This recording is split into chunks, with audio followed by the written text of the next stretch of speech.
ومن أحياها فكأنما أحيا الناس جميعا.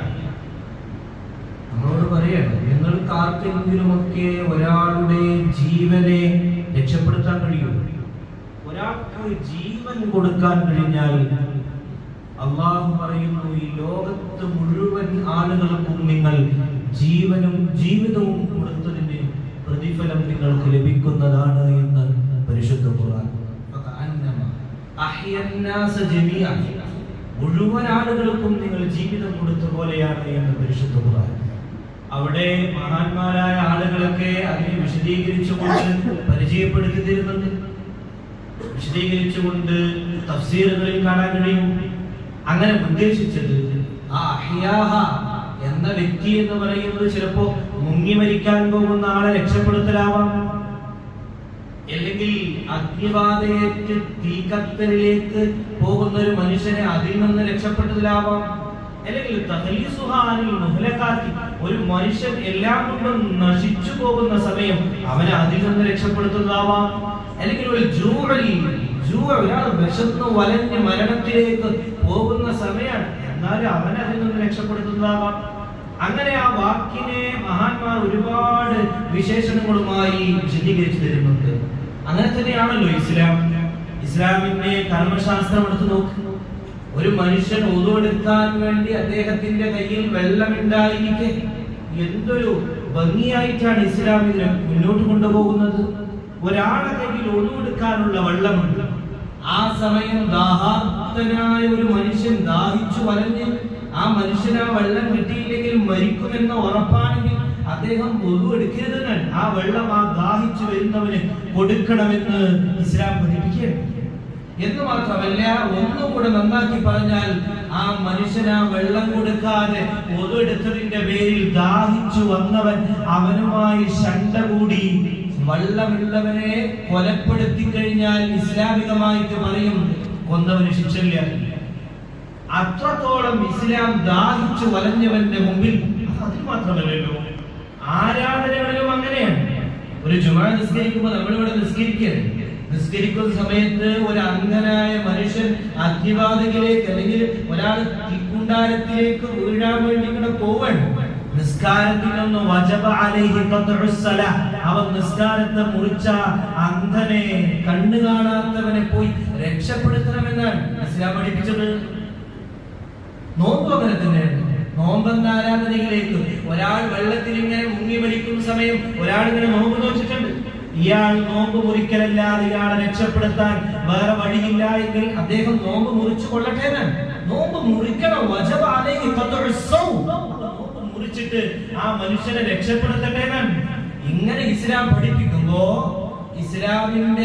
ഇസ്ലാമിനെ മതത്തിനെ തീവ്രവാദികളാണ് എന്ന് ഒറ്റ പേരിൽ മുദ്ര കുത്തുന്ന ചില ആളുകൾക്ക് മുമ്പിൽ ഇസ്ലാമിന്റെ ആരാധനകളോടും അങ്ങനെ പഠിപ്പിക്കണം.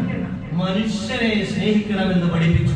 മനുഷ്യന്റെ ജീവന്റെ ആ അവസാന തുടിപ്പിന്റെ നേരം അവസാനിക്കുമ്പോഴും അവനെ രക്ഷപ്പെടുത്താനുള്ള പണി നിങ്ങൾ എടുക്കണമെന്ന് ഇസ്ലാം പഠിപ്പിച്ചു തന്നു.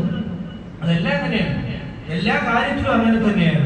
ഉമർ ഇബ്നുൽ ഖത്താബ് റളിയല്ലാഹു അൻഹുവിന്റെ കാലത്താണ് രണ്ട് സഹാബികൾ ഒരു അമുസ്ലിമിന്റെ മയ്യിത്തിനെ കൊണ്ടുപോകുന്നത് കണ്ടപ്പോ അവർ രണ്ടുപേരും എണീറ്റ് നിന്നത് കണ്ടപ്പോ അവിടെ ആളുകൾ ചോദിച്ചു, അതൊരു അമുസ്ലിമിന്റെ മയ്യിത്തല്ലേ, എന്തിന് എണീറ്റ് നിൽക്കണം? സഹാബാക്കൾ വിവരിച്ചു കൊടുത്തു. മദീനത്തുൽ മുനവ്വറയിൽ പരിശുദ്ധ റസൂൽ സല്ലല്ലാഹു അലൈഹി വസല്ലം ഒരു ജൂതന്റെ മയ്യിത്തിനെ കൊണ്ടുപോകുന്ന ഒരു വിലാപയാത്ര കണ്ടപ്പോ റസൂൽ എണീറ്റ് നിന്നപ്പോ അവിടെ ചോദിച്ചത്, ജൂതന്റെ മയ്യിത്താണ് യാ റസൂലല്ലാഹ്, എന്തിനാണ് അങ്ങ് എണീറ്റ് നിൽക്കുന്നത് എന്ന് ചോദിക്കുമ്പോ ലോകത്തിന്റെ മാതൃക, എല്ലാ മതക്കാരനും പഠിക്കേണ്ട ഒരു നേതാവ് പരിശുദ്ധ റസൂൽ തിരിച്ചൊരു ചോദ്യം ഇങ്ങനെ ചോദിച്ചത്. അതാ ദുരന്തമുഖത്ത് വയനാട് നമ്മൾ കണ്ടത് ഇങ്ങനെ ഒരു ചോദ്യം പുണ്യനബി ചോദിച്ചു വെച്ചു. ചോദിച്ച സഹാബാക്കളോട്, അതൊരു മനുഷ്യനല്ലേ, അതൊരു മനുഷ്യന്റെ ജനാസയല്ലേ, അവരെ നമ്മൾ ആദരിക്കണ്ടേ എന്ന് പഠിപ്പിച്ചു പരിശുദ്ധ മുഹമ്മദുൽ മുസ്തഫ. ജാതിമതഭേദമന്യേ ഒരു മനുഷ്യന്റെ ജീവനെ, മനുഷ്യനെയൊക്കെ ബഹുമാനിക്കുകയും ആദരിക്കുകയും രക്ഷപ്പെടുത്തുകയും ഒക്കെ ചെയ്യുന്നവന്റെ പേരാണ് മനുഷ്യൻ. അതുകൊണ്ടാണല്ലോ പരിശുദ്ധ റസൂൽ സല്ലല്ലാഹു അലൈഹി വസല്ലം തങ്ങൾ ഒരു പെണ്ണിനെ കുറിച്ച് പറഞ്ഞത്, ഒരു പൂച്ചക്ക് വെള്ളം കൊടുക്കാതെ കെട്ടിയിട്ട ഭക്തയായ ഒരു പെണ്ണ്. ഭക്തയായ പെണ്ണ് എന്ന് പറഞ്ഞാൽ അതിന്റെ അർത്ഥം എന്താണ്? നിസ്കരിക്കുന്ന പെണ്ണ്, നോമ്പ് നോക്കുന്ന പെണ്ണ്, സ്വതക്ക ചെയ്യുന്ന പെണ്ണ്.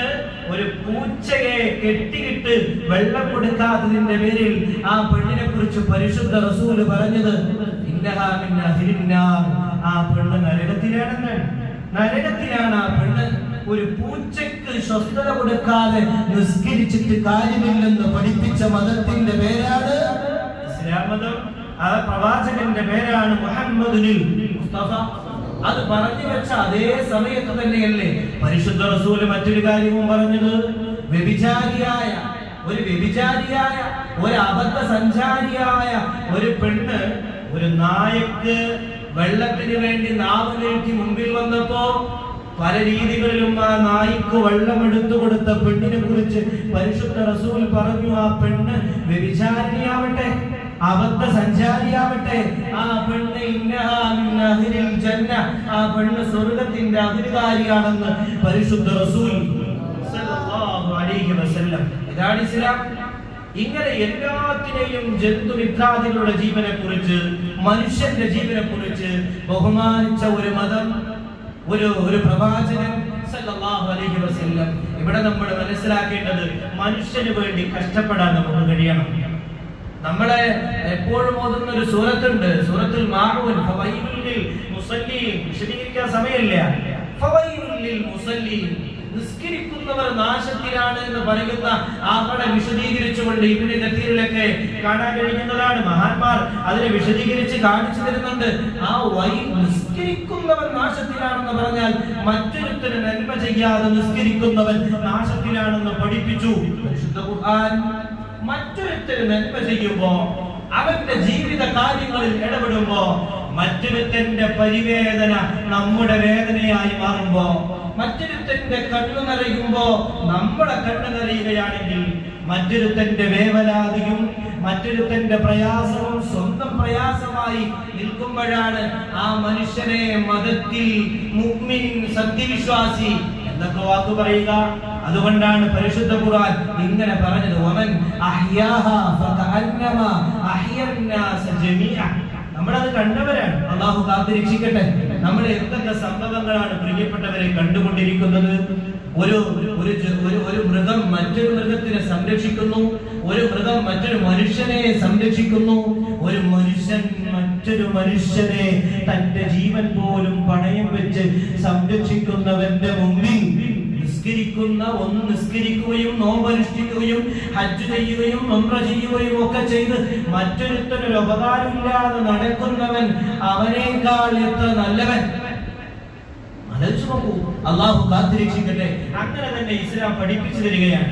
ദുരന്തമുഖത്ത് ഇന്ന് നമ്മൾ കണ്ടതാണ് 132ഓളം ആളുകളെ ഇനി ലഭിക്കാനുണ്ടെന്ന വാർത്തയാണ്. പഞ്ചായത്തുകളിലെ വീടുകളെ ലക്ഷ്യം വെച്ചുകൊണ്ടാണ് ഇനി ആ വീട് രജിസ്റ്റർ ചെയ്യാത്ത എത്ര വീടുകളിൽ ഉണ്ടാകും, എത്ര ആളുകളെ കിട്ടാനുണ്ടാകും. ഓരോ രാത്രിയും ഓരോ പകലും ഓരോ മനുഷ്യനും യൂണിഫോം ഇട്ടുകൊണ്ട് തിരയുന്നത് ജീവനില്ലാത്ത മനുഷ്യരെയല്ല, ജീവനുള്ള ഒരു മനുഷ്യനെ ലഭിച്ചെങ്കിൽ എന്ന് ആഗ്രഹിച്ചുകൊണ്ട്, അവരുടെ ജീവന്റെ തുടിപ്പ് അസ്തമിക്കാതെ പോവണേ എന്ന് ആഗ്രഹിച്ചുകൊണ്ട് അവർ തരിയാൻ മൂന്നും അടക്കില്ല. സാന്ദർഭികമായി സൂചിപ്പിക്കാൻ, അങ്ങനെ പറയുമ്പോൾ സൂചിപ്പിക്കാൻ ആഗ്രഹിച്ചു പോവുകയാണ്. നമ്മുടെ മഹല്ല് ആ വിഷയത്തിൽ ഒരു ഇസ്സത്തുണ്ട്.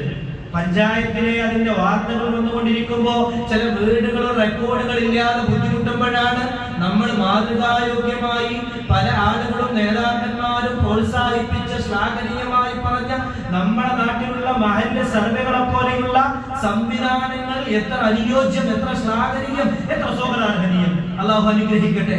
അള്ളാഹു ആ ദുരന്തങ്ങളെ തൊട്ട് കാക്കട്ടെ. പക്ഷെ അങ്ങനെയുള്ള സർവേകൾ, അങ്ങനെയുള്ള ഡാറ്റകൾ ഇല്ലാതെ വിഷമിക്കുകയാണ് ദുരന്തമുഖത്ത്. വീടുകൾ എത്രയുണ്ട് എന്നറിയാൻ പറ്റാത്ത തരത്തിലാണ്. അള്ളാഹു കാത്തിരക്ഷിക്കട്ടെ. അതുകൊണ്ട് ജീവന്റെ തുടിപ്പിന് വേണ്ടി നെട്ടോട്ടമോടുന്ന മനുഷ്യൻ ജീവിക്കുന്ന ലോകത്താണ് നമ്മളുള്ളത്. അതുകൊണ്ട് എന്ന പരിശുദ്ധ ഖുർആൻ പറഞ്ഞ പ്രതിഫലം ലഭിക്കുന്ന മുത്തഖീങ്ങളിൽ, അതിൽ പണിയെടുക്കുന്ന സജ്ജനങ്ങളിൽ അല്ലാഹു നമ്മെ ഉൾപ്പെടുത്തി അനുഗ്രഹിക്കട്ടെ. അസ്സലാമു അലൈക്കും വറഹ്മത്തുള്ളാഹി തആല വബറകാതുഹു.